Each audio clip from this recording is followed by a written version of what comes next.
Hello दोस्तों, QS पर्सल में आपका स्वागत है। आज हम लोग समझेंगे कि विद्युत द्विध्रुव होता क्या है। ये चीजें क्लास 12 के बच्चों के लिए और आईआईटी नीट जैसे एग्जाम के लिए उपयोगी है। आइए समझते हैं विद्युत द्विध्रुव क्या होता है। हम इसमें ये देखेंगे कि अक्षीय रेखा पर स्थित बिंदु पर विद्युत क्षेत्र की तीव्रता हमें ज्ञात करनी है, लेकिन इसको सॉल्व करने के पहले हमें ये जानना जरूरी है कि वास्तव में विद्युत द्विध्रुव होता क्या है। जब तक हम ये नहीं समझेंगे, विद्युत द्विध्रुव कंसेप्ट नहीं क्लियर होगा, तब तक हम इस चीज को समझ नहीं पाएंगे। तो आइए समझते हैं विद्युत द्विध्रुव क्या होता है।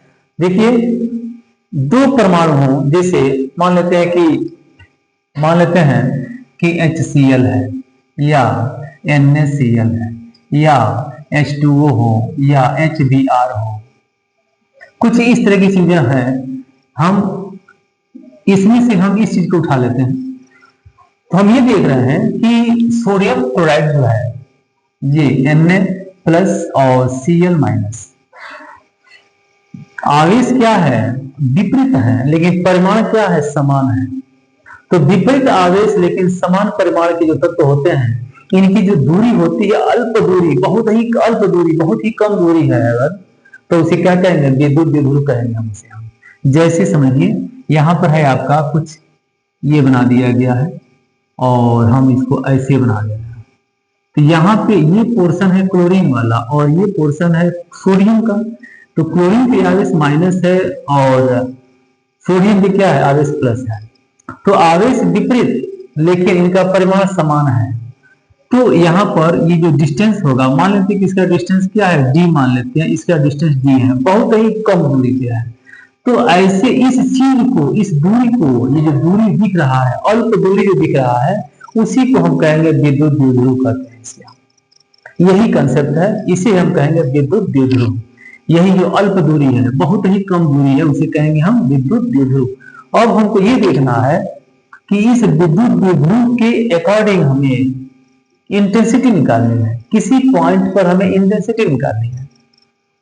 तो हमारा सवाल यही है कि अक्षीय रेखा पर स्थित बिंदु पर विद्युत क्षेत्र की तीव्रता हमें ज्ञात करनी है, लेकिन सारा खेल यहाँ पे है, यही विद्युत द्विध्रुव है। और इससे किसी पॉइंट पर किसी दूरी, किसी पॉइंट ले लेंगे और वहीं पर हम इसकी इंटेंसिटी निकाल लेते हैं। आइए इसको सॉल्व करते हैं। देखिए कैसे सॉल्व करेंगे इसे। हम इसको मिटा देते हैं, इसे मिटा करके और हम इसको सॉल्व करते हैं। इसे सॉल्व करने के पहले हम क्या करेंगे, एक फिगर बनाते हैं। यहाँ पर एक फिगर हमने इसको बनाया।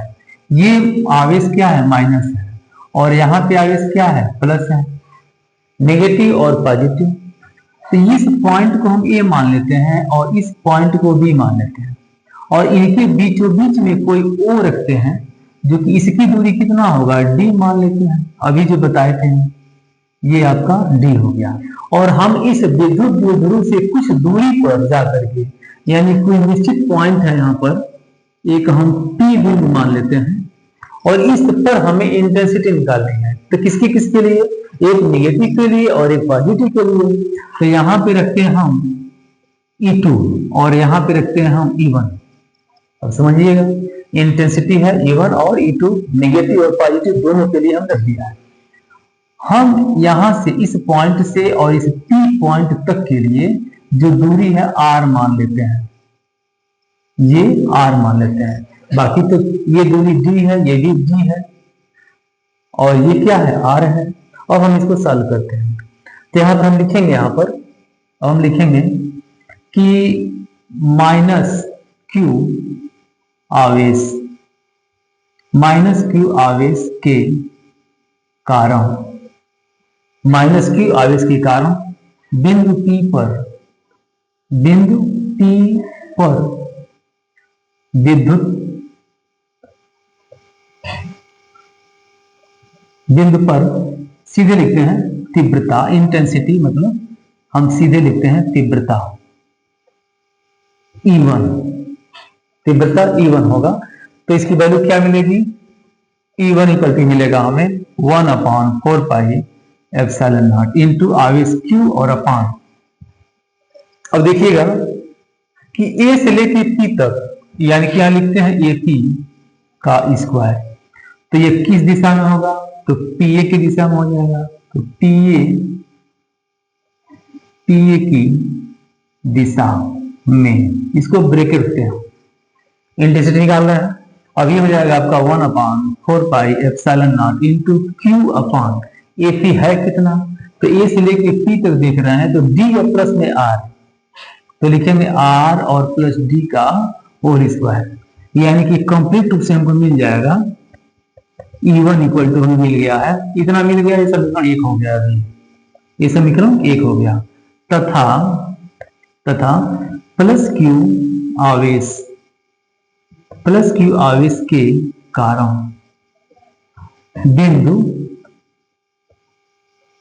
P पर तीव्रता E2, अब ये E2 होगा, तो क्या मिलेगा हमें, E2 equal to 1/4πε0 into Q upon, क्या है हमें, ये पॉइंट जो है A, B और P, तो लिखेंगे अब हम P भी लिख सकते हैं, चाहे BP, इतने का होल स्क्वायर, यानी कि मिलेगा हमें 1/4πε0 इंटू क्यू अपान BP है कितना, तो घटा देंगे, R माइनस डी कर देंगे, ये टोटल R है, तो R को D से घटा देंगे, तो हो जाएगा R माइनस में D का होल स्क्वायर। तो E2 हमें मिल गया, E2 हमको मिल गया, तो ये हो जाएगा हमारा इक्वेशन सेकंड, इसको हटा देते हैं। अब इसमें क्या करेंगे हम ये देख रहे हैं कि E2 क्या है, बड़ा है, और E1 क्या है, छोटा है, तो यहां लिखेंगे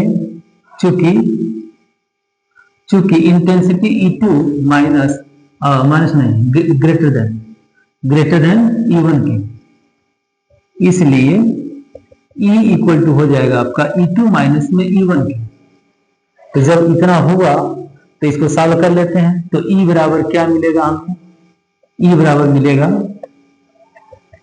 1/4πε0 इंटू क्यू अपान E2 कितना था, ये वाला पोर्शन, यानी कि R माइनस डी का होल स्क्वायर, और माइनस 1/4πε0 इंटू क्यू अपान R प्लस डी का होल स्क्वायर। कोई कंफ्यूजन नहीं है, बकायदे समझते चलिए, बिल्कुल आसान हो जाएगा।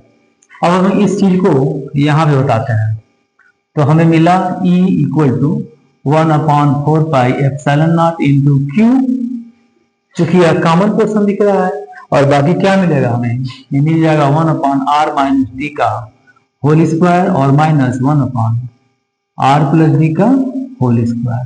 क्लियर हो गया। अब हम इसको सॉल्व कर लेते हैं, तो मिलेगा हमें 1/4πε0 इंटू क्यू, और ये हो जाएगा r प्लस डी का होल स्क्वायर, और माइनस r माइनस डी का होल स्क्वायर अपान ये r माइनस डी का whole square into r plus D का होल स्क्वायर। इसको एक्सपेंड कर देंगे, देखिए सॉल्व करते हैं क्या मिलता है, इसको यहाँ पे सॉल्व करके फिर मिटा देते हैं, तो देखिए मिलेगा हमें r प्लस डी का होल स्क्वायर और माइनस r माइनस डी का होल स्क्वायर, यानी कि ये मिलेगा हमको a का स्क्वायर प्लस b का स्क्वायर प्लस 2ab और माइनस a का स्क्वायर प्लस b का स्क्वायर माइनस 2ab। ब्रैकेट जैसे खोलेंगे ये हो जाएगा नेगेटिव, ये हो जाएगा पॉजिटिव, तो निगेटिव पॉजिटिव निगेटिव पॉजिटिव, और ये दोनों पॉजिटिव, ये हो जाएगा हमको 4r इंटू डी मिलेगा, यानी कि इसकी जगह पे मिलेगा हमको 4r इंटू डी। इसको मिटा देते हैं, ये मिला हमें 1/4πε0 into Q into 4r into D, और नीचे क्या मिलेगा, जब इसको सॉल्व करेंगे तो मिलेगा हमको r के पावर 4 और प्लस d के पावर 4, यही सॉल्व करने पे मिलेगा, ध्यान दीजिएगा।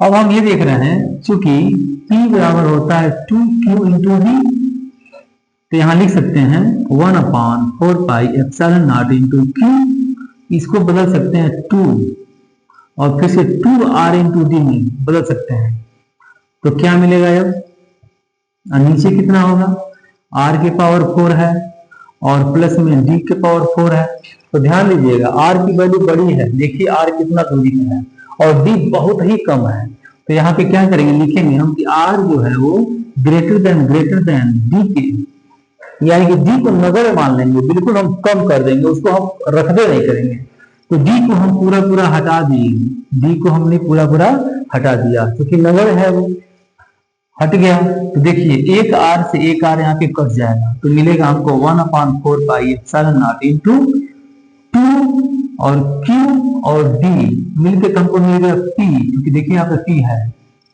एक बार साफ साफ लिखते हैं यहाँ पर हम 2q इंटू डी, और पहले से आर बचा हुआ है, नहीं अब तो कट गया है इसको रखेंगे नहीं, और 2 किनारे है यहाँ पर, नीचे क्या मिलेगा, एक आर से आर कट गया है तो आर के पावर 3 मिला है, और ये पोर्शन जो है हमारा ये पोर्शन p है, तो लिखेंगे E बराबर 1/4 pi epsilon not into 2p upon R की पावर 3, और यही तो हमको लाना था, यही हमें लाना था, इंटेंसिटी हमको ज्ञात करनी थी, इंटेंसिटी हमको मिल गया। अब यहाँ पे एक और चीज आता है कि जो E होता है, E इस फॉर्मूले के अकॉर्डिंग E जो होगा वो प्रोपोर्शनल टू 1/r की पावर 3, ये भी फार्मूला एक यहाँ से क्रिएट हो रहा है, यानी कि इसके घन के व्युत्क्रमानुपाती है इसके, ठीक है। तो इस तरह से ये जो तीव्रता निकालना था ये कंप्लीट हो गया। वीडियो को अगर एक बार नहीं समझ में आ रहा तो फिर इसको और देखिए और बिल्कुल समझ में आ जाएगा। Thank you for watching.